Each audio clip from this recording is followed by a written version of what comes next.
জামে মসজিদে একজন ইমাম, ওয়াজ মাহফিল ব্যাপক লোক, সে একজন ইমাম মানুষ, মানে মনের মাধুরী বিষয়ে ইচ্ছা মতো একটা মিথ্যা কথা, যেটা আমাদের গ্রামের মহিলারা বানায়, বেড়ারে বেড়ি বানায়, বেড়িতে বেড়া বানায়, পুরুষ মহিলা বানায়, এরকম একটা অবস্থা।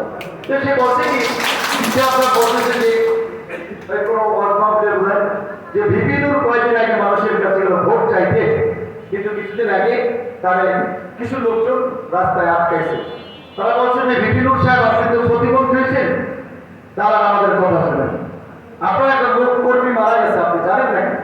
তো আমি নাকি বলছি যে ভাই এইসব রাখেন, আমি ব্যস্ত আছি, পরে দেখি। একেবারে আধুনিক কথা, মানে আমি অবাক হয়ে যেতে শুনেন, সে একজন আলেম, ইমাম মানুষ, কিন্তু এই ধরনের ডাউট মানুষ, এটা মিথ্যাচার প্রোপাগান্ডা চলে।